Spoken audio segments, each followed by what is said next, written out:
No vídeo de hoje, um breve relato sobre Charles Spurgeon, o príncipe dos pregadores. Ele foi um herói da fé, um dos 20 homens extraordinários que incendiaram o mundo.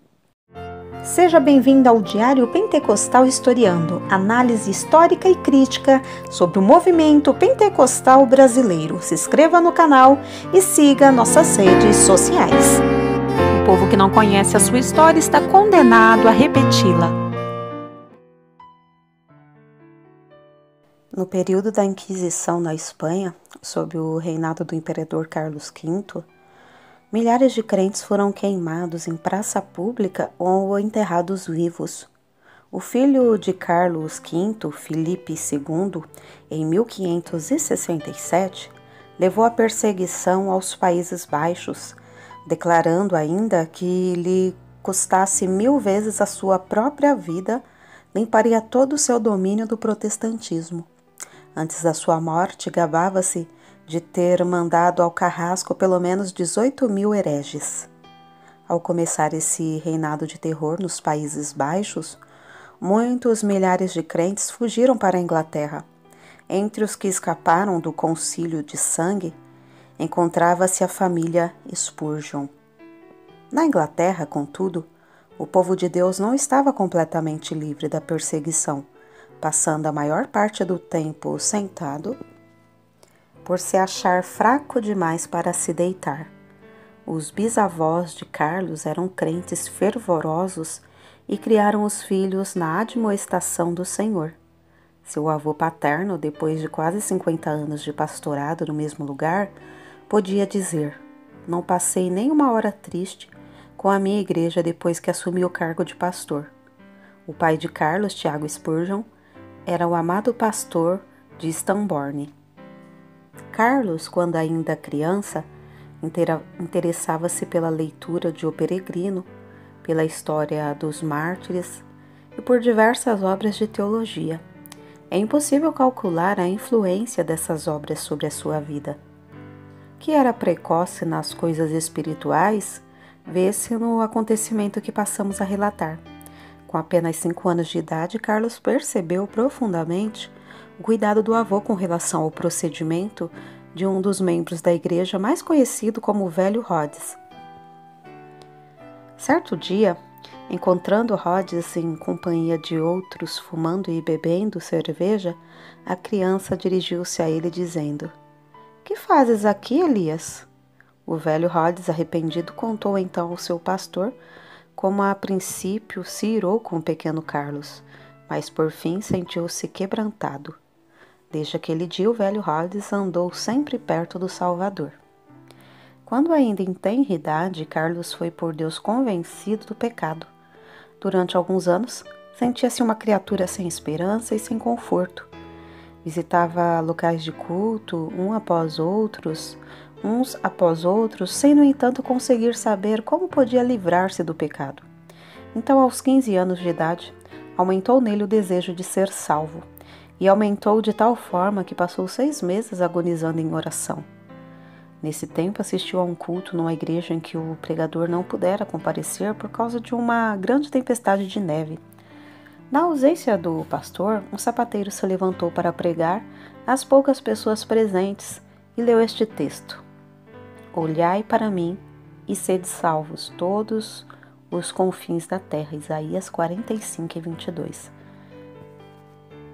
O sapateiro, inexperiente na arte de pregar, só fazia repetir a passagem e dizer: "Olhai, não vos é necessário levantar um pé nem um dedo.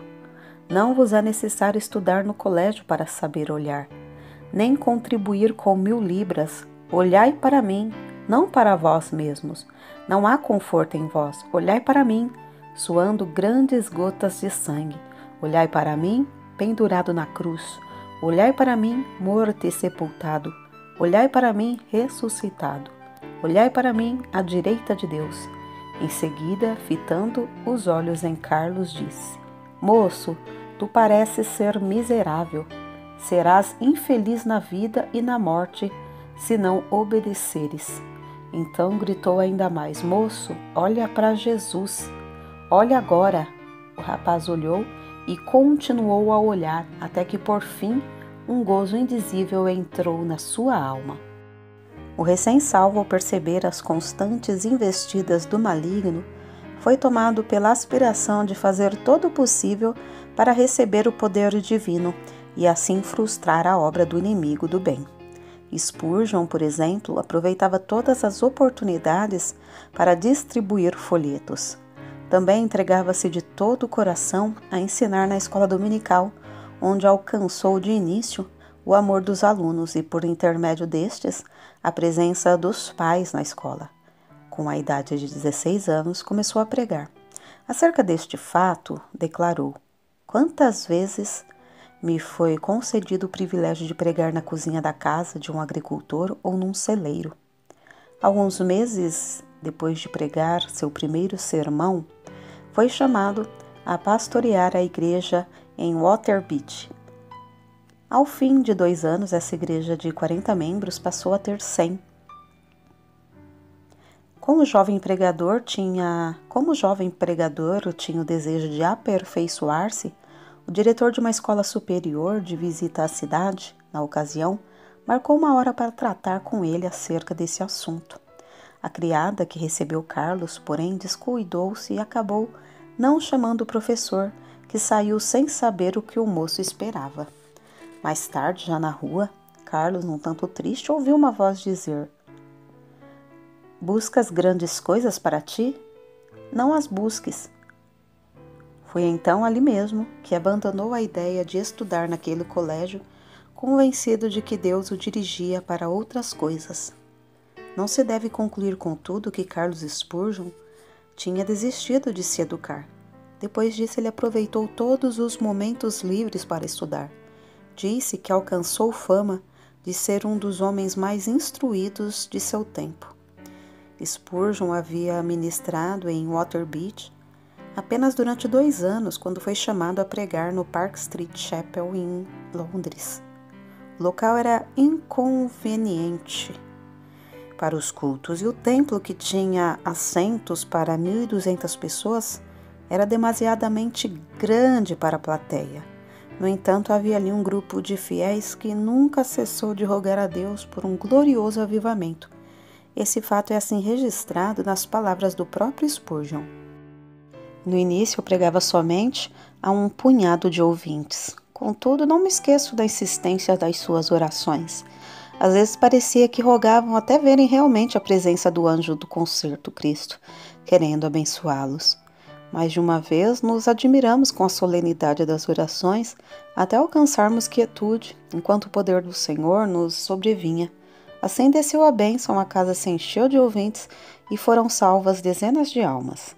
Sob o ministério desse moço de 19 anos, a concorrência aumentou em poucos meses a ponto de o prédio não mais comportar as multidões. Centenas de ouvintes permaneciam na rua para aproveitar as migalhas que caíam do banquete que havia dentro da casa. Ficou resolvido que a Park Street Chapel seria reformada.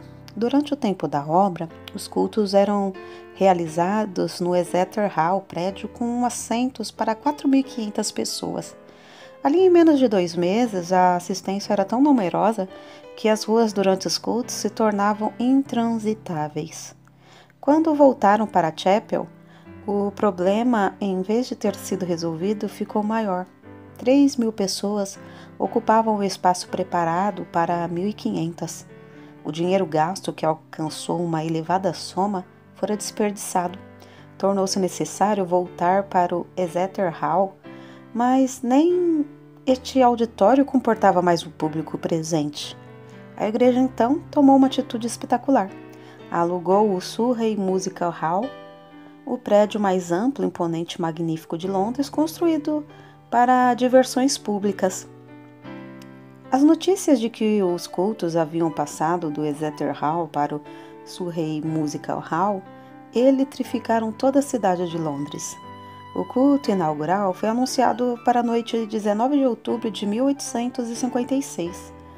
Na tarde do dia marcado, milhares de pessoas para lá se dirigiam para achar assento.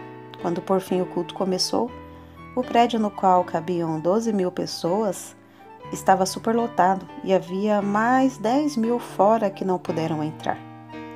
No primeiro culto do Surrey Music Hall, notaram-se vestígios da perseguição que Spurgeon teria de encarar. Após a leitura das Escrituras, os inimigos da obra de Deus se levantaram gritando: "Fogo! Fogo!" Apesar de todos os esforços de Spurgeon e de outros crentes, a grande massa de gente alvoroçou-se e movimentou-se em pânico de tal modo que 7 pessoas morreram e 28 ficaram gravemente feridas. Depois que tudo serenou, acharam-se espalhados em toda a parte do prédio roupas de homens e senhoras, chapéus, mangas de vestidos, sapatos, pérolas de calças, mangas e paletós, chales e etc. Objetos esses que as milhares de pessoas aflitas deixaram na luta para escapar do prédio. Spurgeon comportou-se com a maior calma durante todo o tempo da indescritível catástrofe, mas depois passou dias prostrado sofrendo em consequência do tremendo choque. As notícias sobre as trágicas ocorrências durante o primeiro culto no Surrey Music Hall concorreram para aumentar o interesse pelos cultos em vez de prejudicarem a obra. De um dia para o outro, Spurgeon, o herói do sul de Londres, tornou-se um vulto de projeção mundial. Aceitou convites para pregar em cidades da Inglaterra, Escócia, Irlanda, Gales, Holanda e França. Pregava ao ar livre e nos maiores edifícios, em média 8 a 12 vezes por semana. Nesse tempo, quando ainda moço, revelou como conseguia entender nas Escrituras os textos difíceis, isto é, simplesmente pedia a Deus: "Ó Senhor, mostra-me o sentido deste trecho." E acrescentou: "É maravilhoso como o texto, duro como a pederneira, emite faíscas quando batido com o aço da oração." Quando mais velho disse: "Orar acerca das Escrituras é como pisar uvas no lagar, trilhar trigo na eira ou extrair ouro do minério." Acerca da vida familiar, Susana, a esposa de Spurgeon, assim escreveu: "Fazíamos culto doméstico, quer hospedados em um rancho nas serras, quer num suntuoso quarto de hotel na cidade, e a bendita presença de Cristo, que muitos crentes dizem impossível alcançar, era para ele a atmosfera natural. Ele vivia e respirava nele." Antes de iniciar a construção do famoso templo em Londres, o Metropolitan Tabernacle, Spurgeon e alguns dos membros de sua igreja ajoelharam-se no terreno, entre as pilhas de materiais, e rogaram a Deus que não permitisse que trabalhador algum morresse ou ficasse ferido durante as obras. Deus respondeu maravilhosamente, não deixando acontecer qualquer acidente durante o tempo da construção do imponente edifício, que media 80 metros de comprimento, 28 de largura e 20 de altura. A igreja começou a edificar o tabernáculo com o alvo de liquidar todas as dívidas contraídas com a aquisição de materiais e pagar toda a mão de obra antes de findar a construção. Como de costume, pediram a Deus que os ajudasse a realizar esse desejo, e tudo foi pago antes do dia da inauguração. O Metropolitan Tabernacle foi acabado em março de 1861. Durante os 31 anos que se seguiram, uma média de 5.000 pessoas se congregava ali todos os domingos pela manhã e à noite. De 3 em 3 meses, Spurgeon pedia aos que já haviam feito parte da assistência que se ausentassem. Eles o atendiam, mas mesmo assim o tabernáculo era superlotado por outras pessoas das massas ainda não alcançadas pela mensagem. Durante certo período, pregou 300 vezes em 12 meses. O maior auditório no qual pregou foi no Crystal Palace, em Londres, onde em 7 de outubro de 1857 havia exatamente 23.654 pessoas no auditório. Spurgeon esforçou-se tanto nessa ocasião e o cansaço foi tal que, após o sermão da noite de quarta, dormiu até a manhã da sexta-feira. Todavia, não se deve julgar que era somente no púlpito que sua voz que a sua alma ardia pela salvação dos perdidos, também se ocupava grandemente no evangelismo individual. Nesse sentido, citamos aqui o que certo crente disse a respeito dele. Tenho visto auditórios de 6.500 pessoas inteiramente levadas pelo fervor de Spurgeon, mas ao lado de uma criança moribunda que ele levara a Cristo, achei-o mais sublime do que quando dominava o interesse da multidão. Parece impossível que tal pregador tivesse tempo para escrever. Entretanto, os livros da sua autoria constituem uma biblioteca de 135 tomos. Até hoje não há obra mais rica de joias espirituais do que a Tesouraria de Davi, 7 volumes sobre os Salmos escritos por Spurgeon. Ele publicou tão grande número de sermões que, mesmo lendo um por dia, nem em 10 anos o leitor os poderia ler todos. Muitos foram traduzidos em várias línguas e publicados nos jornais do mundo inteiro. Ele mesmo escrevia grande parte da matéria para seu jornal A Espada e a Colher, título este inspirado na história da construção dos muros de Jerusalém no tempo angustioso de Neemias. Além de pregar constantemente a grandes auditórios, de escrever tantos livros, esforçou-se em vários outros ramos de atividades. Inspirado pelo exemplo de George Miller, fundou e dirigiu o orfanato de Stockwell. Pediam a Deus e recebiam o necessário para levantar prédio após prédio e alimentar centenas de crianças desamparadas. Reconhecendo a necessidade de instruir os jovens chamados por Deus a proclamar o Evangelho e assim alcançar muito maior número de prédios, fundou e dirigiu o Colégio dos Pastores. Esse trabalho foi marcado pela mesma fé em Deus demonstrada na obra de cuidar dos órfãos. Impressionado com a vasta circulação de literatura viciosa, formou uma junta de vendagem de livros evangélicos. Dezenas de vendedores foram sustentados e milhares de discursos feitos, além de muitas toneladas de escrituras e outros livros terem sido vendidos de casa em casa. Acerca de tão estupendo êxito na vida de Spurgeon, convém notar o seguinte: nenhum dos seus antepassados alcançou fama. Sua voz podia pregar às maiores multidões, mas outros pregadores sem fama gozavam também da mesma voz. O príncipe dos pregadores era, antes de tudo, o príncipe de joelhos. Como Saulo de Tarso, também entrou no reino de Deus agonizando de joelhos. No caso de Spurgeon, essa angústia durou 6 meses. Depois, assim aconteceu com Saulo, a oração fervorosa virou um hábito na sua vida. Aqueles que assistiam aos cultos no grande Metropolitan Tabernáculo diziam que as orações eram a parte mais sublime dos cultos. Quando alguém perguntava a Spurgeon a explicação do poder na sua pregação, o príncipe de joelhos apontava para a loja que ficava sob o salão do Metropolitan Tabernáculo e dizia: na sala que está embaixo, há 300 crentes que sabem orar. Todas as vezes que prego, eles se reúnem ali para sustentar minhas mãos, orando e suplicando ininterruptamente. Na sala que está sob os nossos pés é que se encontra a explicação do mistério dessas bênçãos.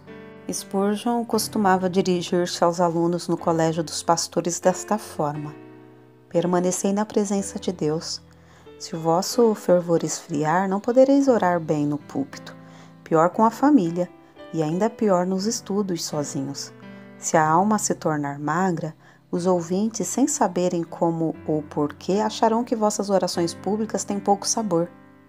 Ainda sobre a oração, sua esposa deu este testemunho. Ele dava muita importância à meia hora de oração que passava com Deus antes de começar o culto. Certo crente também escreveu a esse respeito. Sente-se durante a sua oração pública que ele é um homem de bastante força para levar nas mãos ungidas as orações de uma multidão. Isto é a ideia mais grandiosa de sacerdote entre Deus e os homens. Convicto do grande poder da oração, Spurgeon designou o mês de fevereiro de cada ano, no grande tabernáculo, para realizar a convenção anual e fazer súplicas por um avivamento na obra de Deus. Nessas ocasiões, passava dias inteiros em jejum e oração, que se tornava mais e mais fervorosa. Não só sentiam a gloriosa presença do Espírito Santo nesses cultos, mas eram-lhes aumentado o poder com frutos abundantes. Na sua autobiografia consta que, desde o começo do seu ministério em Londres, pessoas gravemente enfermas foram curadas em resposta às suas orações. A vida de Spurgeon não era a vida egoísta e de interesse próprio. Juntamente com sua esposa, fez os maiores sacrifícios para colocar livros espirituais nas mãos de um grande número de pregadores pobres, e ambos contribuíam constantemente para o sustento das viúvas e órfãos. Recebiam grandes somas de dinheiro, mas davam tudo para o progresso da obra de Deus. Não buscava fama nem a honra de fundador de outra denominação, como muitos amigos esperavam. A sua pregação nunca foi feita para sua própria glória, porém tinha como alvo levar os ouvintes a Deus através da mensagem da cruz. Considerava seus sermões como se fossem setas e dava todo o seu coração, empregava toda a sua força espiritual em produzir cada um deles. Pregava confiando no poder do Espírito Santo, empregando o que Deus lhe concedera para matar o maior número de ouvintes. Carlos Haddon Spurgeon recebia o fogo do céu estudando a Bíblia horas a fio em comunhão com Deus. Cristo era o segredo do seu poder. Cristo era o centro de tudo para ele. Sempre e unicamente Cristo. J.P. Fruit disse: quando Spurgeon orava, parecia que Jesus estava em pé ao seu lado. As suas últimas palavras no leito de morte, dirigidas à sua esposa, foram: ó, querida, tenho desfrutado um tempo muito glorioso com meu Senhor.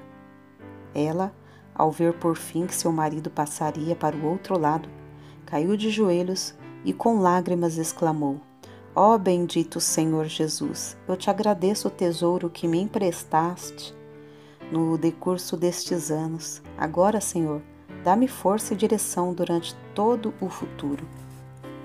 6.000 pessoas assistiram ao culto do funeral. No caixão estava uma Bíblia aberta na passagem usada por Deus para convertê-lo. Olhai para mim e sede salvos todos os confins da terra.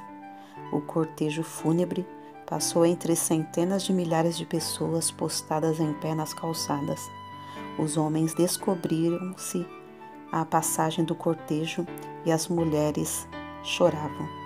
O túmulo simples do célebre príncipe dos pregadores no cemitério de Norwich testifica a verdadeira grandeza da sua vida. Ali estão gravadas estas humildes palavras: aqui jaz o corpo de Carlos Haddon Spurgeon, esperando o aparecimento do seu Senhor e Salvador, Jesus Cristo.